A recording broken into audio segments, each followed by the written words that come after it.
Watch Command, May 3, 2016, 14:55 hours. Going undercover to catch a serial killer.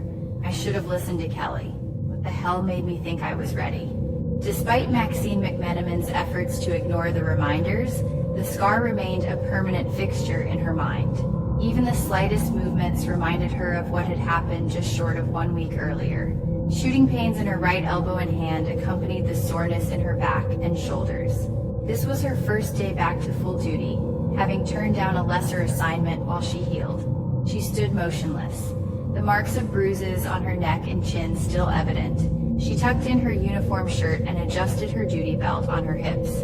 That afternoon, May 3rd, the ladies assigned common area in the 6-3 precinct had little traffic. 10 metal lockers were in the center of the room, arranged back to back in a row of 5. To the right, 3 toilet stalls lined the wall. To the left is a long gray countertop with 3 sinks and soap dispensers.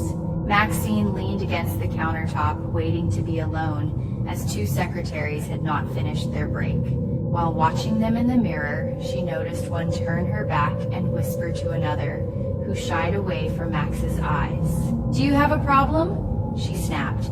"If you're going to be that rude, make sure I can't see you." They said nothing before an abrupt exit. She again stared into the long mirror, remembering the last time she did. With a sigh, she ran her thumbs and forefingers back from her forehead, grasping a fistful of hair with one hand and tightening it with the other. After a few passes between her fingers, she drew it into a pony and secured it with a black elastic hairband.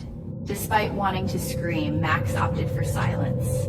Her throat still hurt when she spoke, and she didn't desire the attention or the drama it would cause. Before heading to her locker, she stretched and leaned left and right, inspecting her neck. "At least you're barely visible, and if it's not seen, it's not remembered." Officer McMenamin and Corporal Kelly to watch Commander's office. The loudspeaker resonated through the common area. Great. As Max rushed to her locker and slammed it shut, she heard Lieutenant Jamie Chaney repeat his command. "Did we get caught? Or is Kelly in trouble for shoving Lieutenant Belagamba? Something's wrong, and this isn't paranoia. I need to find Kelly before we go into that office." Several uniforms passed her by. Some smiled, some stared, but nobody talked to her. She had never felt so insecure and alone. That's when she realized the depth of her naivety about the job's